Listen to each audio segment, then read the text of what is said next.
किसको बोलते हैं, जनरली वो सेक्शन ए के अंतर्गत आता है। आपके पेपर में 3 पैसेज आते हैं जनरली। आप देखोगे आपके कोई भी क्लास के पेपर, जैसे मेरे पास मैंने कल जैसे आपको बताया था प्री बोर्ड का पेपर, तो मेरे पास फिर से वही है प्री बोर्ड 19-20 का एक पेपर है 10th क्लास का।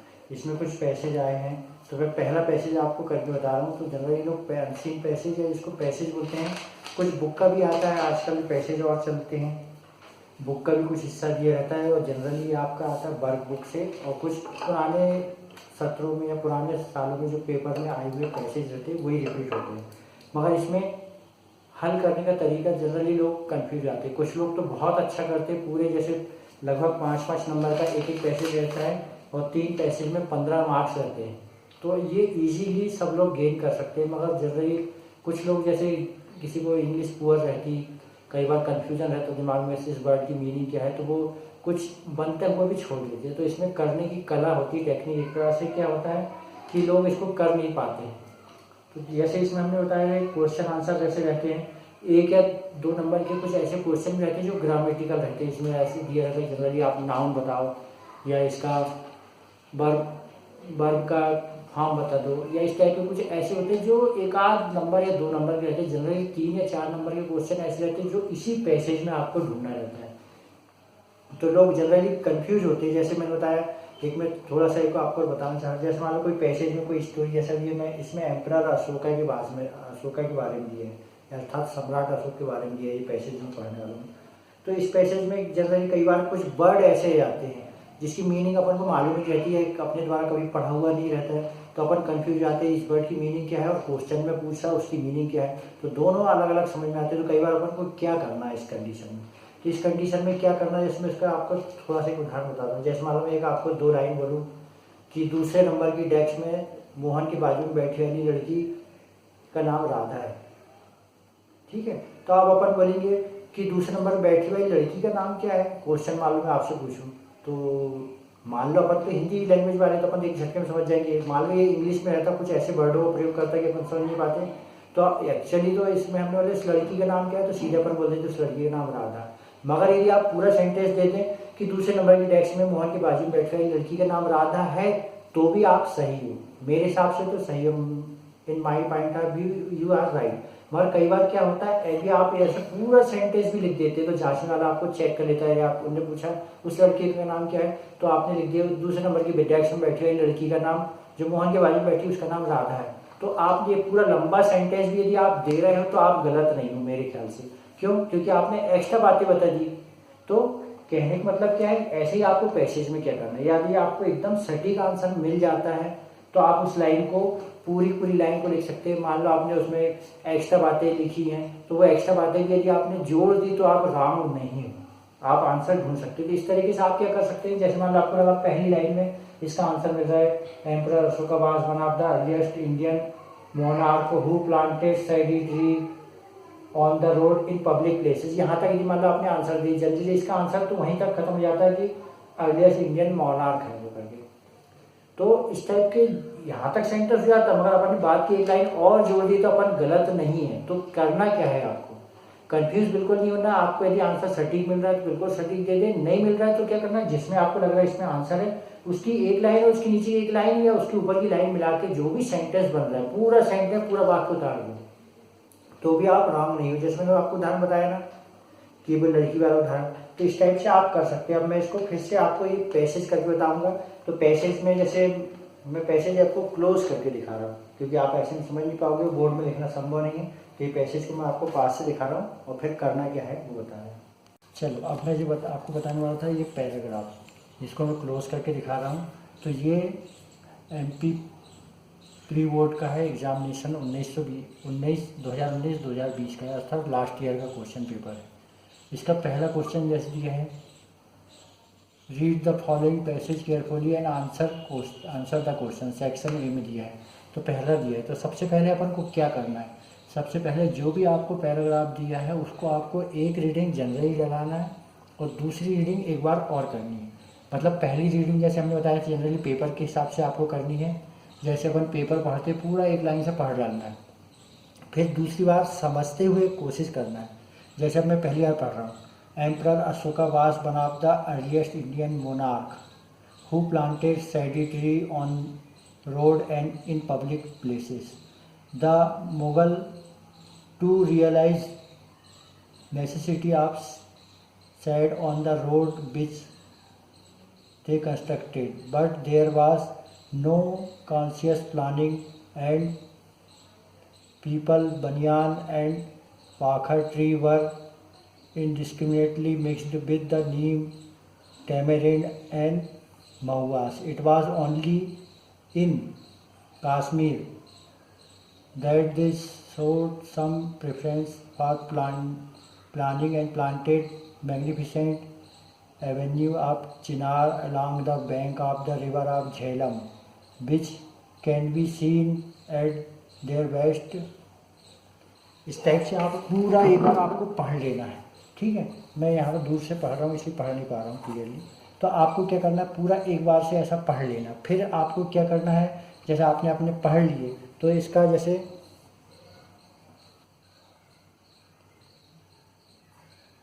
जैसे अब इसका क्वेश्चन है, जैसे मैं अब जैसे पहली रीडिंग हम बोल रहे हैं ना, आप क्वेश्चन के हिसाब से आप पढ़ लें। आपने पहले एक जनरली पूरा पढ़ डाले मान लो, ठीक है, जैसे पेपर पढ़ते। फिर उसके बाद आपको सबसे पहले क्या करना है, क्वेश्चन पढ़ना। जैसे पहले क्वेश्चन लिखा है, a person who rule a country dash dash dash. पहला दिया एम्परर, इंजीनियर, गार्डनर। फिर दूसरा क्वेश्चन अपन को पढ़ना है। जैसे अपन ने पहले पेपर समान एक रीडिंग लगाए पैसेज की, वैसे क्वेश्चन की लगाना। फिर what is opposite word past from the passage, इसका ऑप्शन दिया ओल्ड, प्रेजेंट, फ्यूचर। फिर who was Ashoka, what do we need for our highway, what is left to the gardener alone. अब ये क्वेश्चन अपन ने पढ़ लिए। अब अपन को करना क्या है,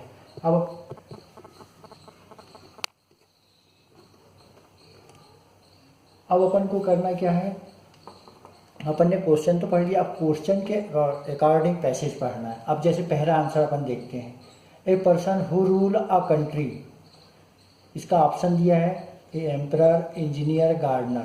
अपन ये पैराग्राफ पढ़ेंगे तो अपन को समझ में आएगा। जैसे अपन सुबह से फिर से पढ़ते, emperor Ashoka was one of the earliest Indian monarch who planted Shady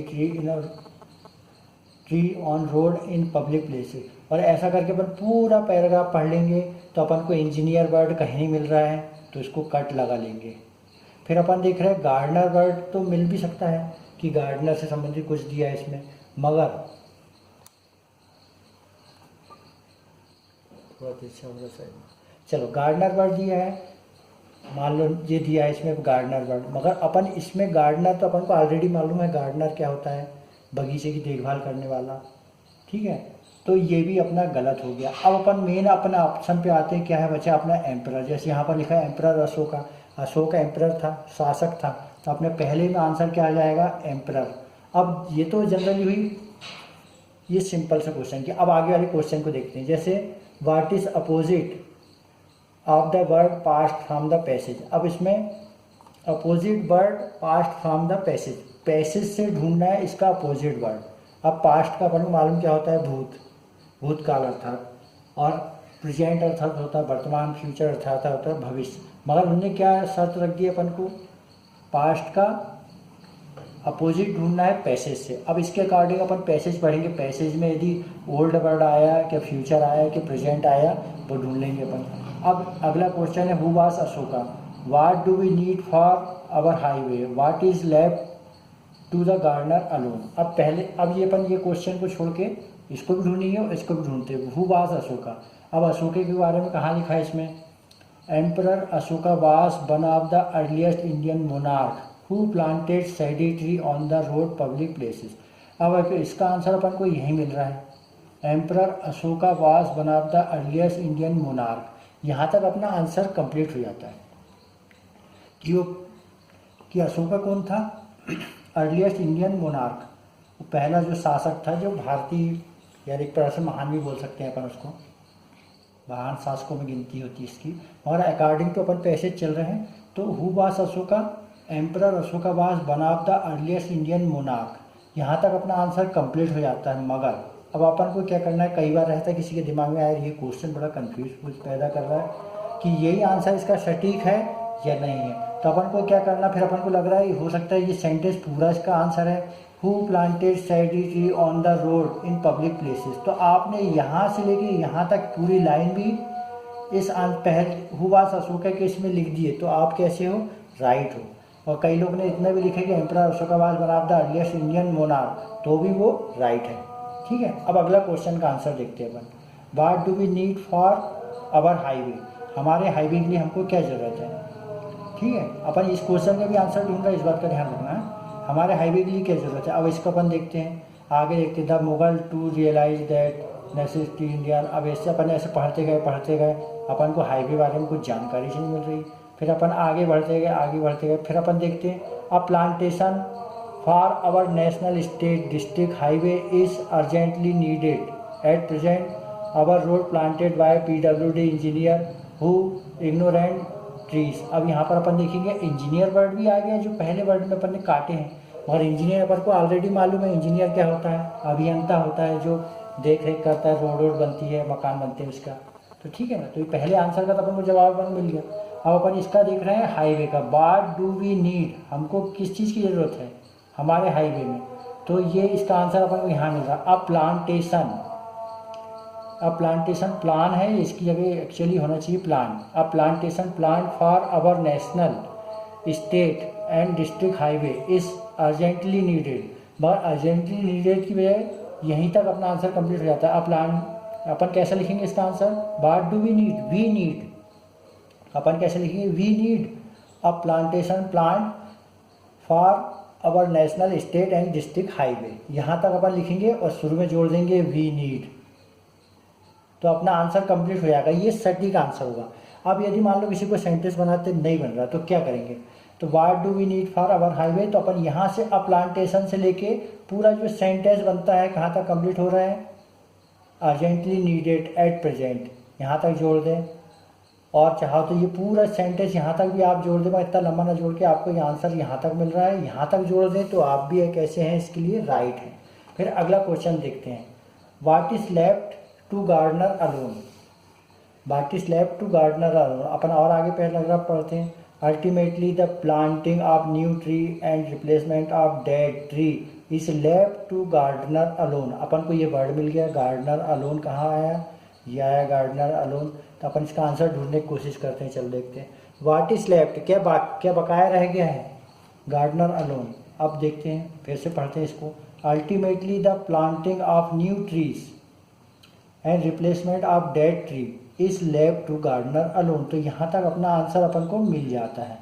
but ultimately word अपन हटा देंगे क्योंकि अपने आंसर में पूछा नहीं, अल्टीमेटली आखिरकार होता है, तो यहाँ से जाएगा the planting of new tree replacement of dead tree is left to gardener alone, तो ये आंसर अपना हो जाता है कंप्लीट। तो करना क्या है, मेरे कहने का मतलब ये है कि आपको कई बार कन्फ्यूजन होता है कि ये लाइन पूरी लाइन है या आधी लाइन आंसर है, तो आप पूरी लाइन भी लिख दो, चाहो तो आधी लाइन ऊपर वाली लाइन भी मिला के पूरा सेंटेंस कंप्लीट करके लिखो, तो आप कैसे जाओगे राइट। आंसर तो भूल ही गए, पहले का अपन ने आंसर दे दिए कि a person who rule in a country क्या होता है, एम्परर मतलब शासक होता है। सेकंड क्वेश्चन था what is opposite the word past from the passage. अब पास्ट हमने बताया भूतकाल होता है, भूतकाल को अपन वर्तमान का अपोजिट भूतकाल भी ले सकते हैं और भूत का अपोजिट भविष्य भी ले सकते हैं। ठीक है, तो ओल्ड तो उसका समानार्थी हो जाएगा, ओल्ड अर्थात पुराना, और भूतकाल भी होता है पहले का बीता हुआ। तो अब अपन को पैसेज में से ढूंढना था, इसमें ऑलरेडी लिखा था what is opposite the word past from the passage. अपन ये पैसेज पढ़े थे, अपन ने ये क्वेश्चन यहाँ पर पढ़े थे अभी, a plantation plant for our national state district highway urgently needed at present, at present वर्तमान में अपन को जरूरत है करके। तो अपन को कौन सा वर्ड मिला इस पैराग्राफ में, प्रेजेंट, तो पास्ट का अपोजिट इसमें क्या हो जाएगा, प्रेजेंट। यदि पास्ट का अपोजिट आप डायरेक्टली अदर जगह में पूछा जाए तो फ्यूचर भी लिखोगे तो आप राइट है। भूतकाल का भविष्य भी अपोजिट होता है, मगर पैसेज के अकॉर्डिंग पैसेज में जो वर्ड दिया है वो क्या है, प्रेजेंट। अब इसको अपन बोर्ड में लिखते हैं। चलो अभी अपन वही पैसेज जो अपन ने अभी पढ़े थे क्लोज से, उसी पैसेज के बारे में जैसे बता रहे हैं। इस पैसेज में क्या दिया था, एम्परर अशोका के बारे में दिया हमने बताया था 2019-20 का प्री बोर्ड का पेपर। इसमें क्या बोल रहे हैं, Ashoka was the earliest monarch, जो सबसे शुरुआत में जो भारतीय शासक था, जो सम्राट था या महान जिसको पर बोलते हैं, वो कौन था, अशोक। अब इसके बारे में कुछ क्वेश्चन दिए हैं जैसे पहला क्वेश्चन ये मैंने इसको बोर्ड में बताया है, a person who rule a country dash dash dash.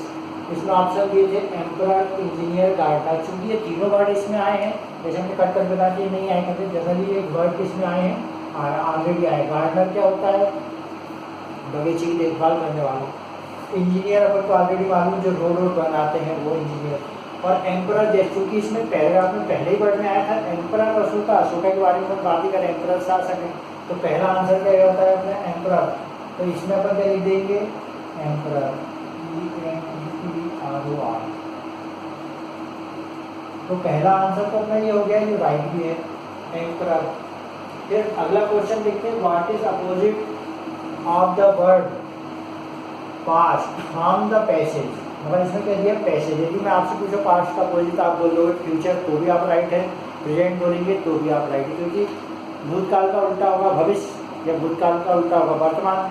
मगर इसमें क्या बोला? फ्रॉम द पैसेज, पैसेज के अनुसार या पैसेज में दिए गए जो ऐसा कौन सा वर्ड है, what is the opposite word of the, what is opposite of the word past from the passage. Passage के अनुसार कौन सा वर्ड इसका अपोजिट है? तो इसमें एक वर्ड आया था एट प्रेजेंट वाला, तो हमने बताए थे। तो इसका ऑप्शन क्या आएगा अपना? Right, present. तो इसका आंसर अपन यहाँ पर लिख सकते हैं, तो आंसर यही लिख देगा मैं। इसका आंसर क्या हो जाएगा? Present.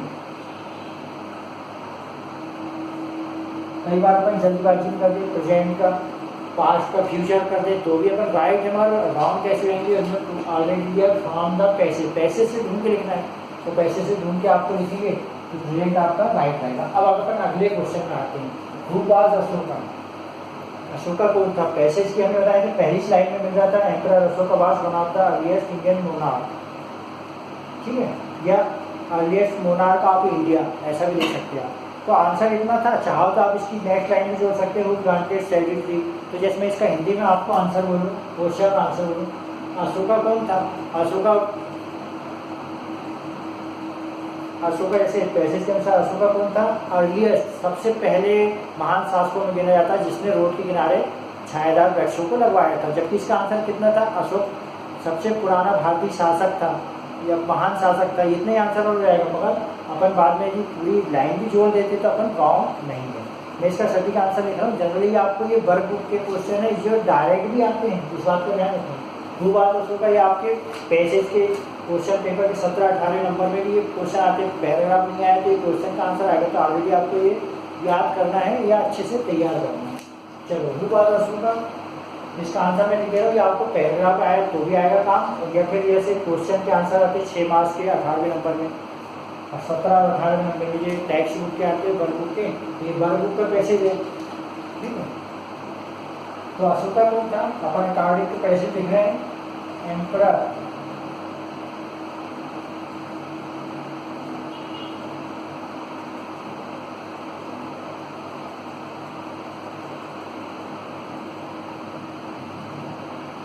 Ashoka was one of the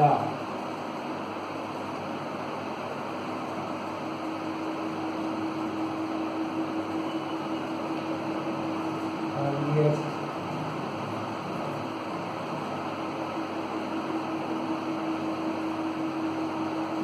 Indian monarch.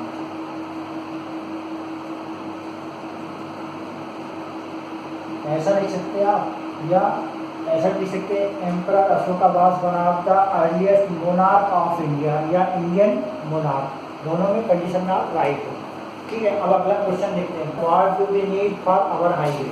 हमको किस चीज़ की जरूरत है? We need, what do we need our highway, हमको हमारे हाईवे की किस चीज़ की जरूरत है?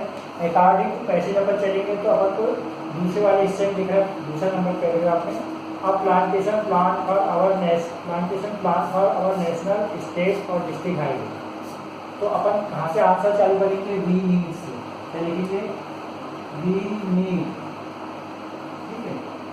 वी नीड इसका उपयोग करेंगे, बाकी सेंटेंस अपन इसका जोड़ लेंगे, a plantation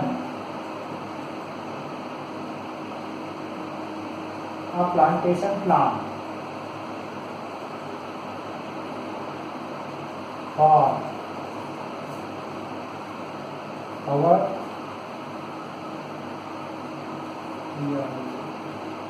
our national comma state and district, ध्यान से देखिए हाईवे।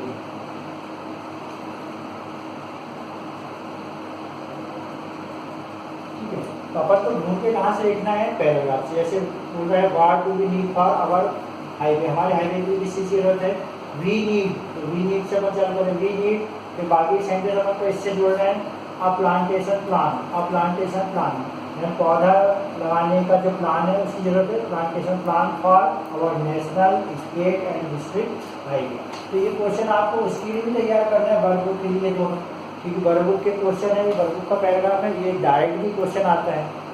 ठीक है, पैराग्राफ में आए तो और अगले क्वेश्चन के आंसर पर पढ़ते हैं, what is the left to gardener alone. अब जैसे इसमें पैराग्राफ में आगे था, जैसे हम पढ़ के बता रहे हैं, at present our road are planted by PWD engineer, और अपने जो रोड हैं उसमें प्लांटेड किसी के PWD के इंजीनियर के द्वारा, मगर आगे क्या बोल रहा है, planted by PWD engineer to ignorant of tree, ultimately the planning of new tree and replacement of dead tree is left to gardener alone. यानी जो देखभाल करने वाला गार्डनर, उसके लिए क्या केवल बकाया रहेगा जो पुराने डेड ट्री हैं उनको हटा के नए प्लान लगाना है। तो ये आंसर आपका कहाँ से मिल रहा है, पैराग्राफ से। सब लिखते हैं, बाकी स्लैब टू गार्डनर अलोन, तो क्या लेफ्ट है। अब इसमें एक वर्ड आया अल्टीमेटली, आखिरकार यही वर्ड बचा है, बोलता है ऐसा नहीं, अपन कहाँ से चालू करेंगे, द प्लांटिंग, चाहो तो आप जोड़ भी दे तो आप रॉन्ग नहीं है, जिसमें बताया the planting new trees, planting of new tree,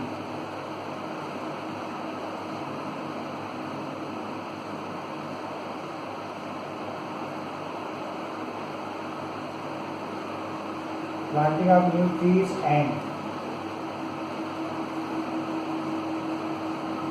replace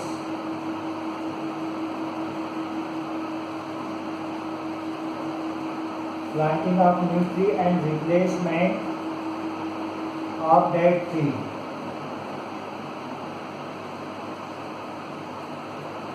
replacement of dead trees। फिर बाद में ऑलरेडी इसमें सेंटेंस बना दिया है, is left to gardener alone, is left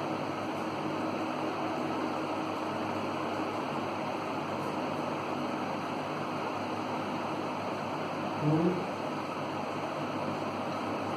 gardener, gardeners alone. Answer अपने यहाँ कंप्लीट हो जाता है, the planting of new trees and replacement of dead trees is left to gardener alone. जो बगीचे की या देखभाल करने वाले जो पेड़ों के हैं उनके लिए केवल रह गया है केवल नए पेड़ लगाना और पुराने पेड़ों को रिप्लेस करना, डेड ट्रीज को। तो अपना कंप्लीट हो जाता है 5वें नंबर का क्वेश्चन। तो ये देखो, ये 3 क्वेश्चन को ऑलरेडी आपको वर्क बुक के हिसाब से तैयार करना, तो आपको हल्का फुल्का तैयार तो रहना चाहिए। तो आपके पास मान लो बाई चांस ये पैराग्राफ आता है तो आप इसको आसानी से हल कर सकते हो। साथ ही जो ग्रामेटिकल वाले क्वेश्चन रहते हैं या फिर कुछ ऐसे रहते हैं जिसकी मीनिंग रहती है, तो ये आप ज़्यादा से ज़्यादा पैराग्राफ आप कंप्लीट करोगे। जैसे पिछले 2-3-4 साल के पैराग्राफ, अंजिम पैसेज या 2-3 साल के पेपर हल करोगे तो आपको आसानी से ये बन जाएंगे। साथ ही वर्क बुक के कुछ सेलेक्टेड पैसेज हैं जो आपके सर ने या क्लास टीचर ने जो कराए होंगे उनको आप करोगे, भले ही एक बार करके भर देख बंद होगी तो आपके दिमाग में बातें रह जाएगी, तो आप आसानी से पूरा आंशिक पैसेज हल कर सकते हो। और ऐसे कि आपको 3 आते हैं, 3 पैसेज आते हैं 5-5 नंबर के, तो आप आसानी से कर सकते हो। फिर इसके बावजूद भी कुछ पैराग्राफ और आते हैं जो टेक्स्ट बुक से दिए रहते हैं, जो आपको यहाँ पर सेक्शन डी में दिए रहते हैं, यानी टेक्स्ट बुक में जो आपने स्टोरी पढ़े हो या कोई पार्ट पढ़े हो उन पार्ट से आते हैं, और उसके भी क्वेश्चन आंसर आपको करना रहता है इसी कैटेगरी से, तो आप उसकी भी तैयारी इसी तरीके से कर सकते हैं। साथ ही आपको कुछ पोएम की लाइन भी दी रहती है, उसके भी अकॉर्डिंग आपको पैसेज कंप्लीट करना पड़ता है। तो आपको क्या करना है, इसी तरीके से आपको उनका भी तैयार करना है, और ज़्यादा से ज़्यादा पुराने सालों में आए गए, सत्रों में आए गए पेपर को कंप्लीट करेंगे तो वो जनरली रिपीट होते रहते हैं। ठीक है, और आपको ये पसंद आया तो आप आगे भी हार्वर्ड मेरे अगली क्लास को देख सकते हैं और अपने अन्य दोस्तों को ये लिंक शेयर कर सकते हैं, सब्सक्राइब कर सकते हैं।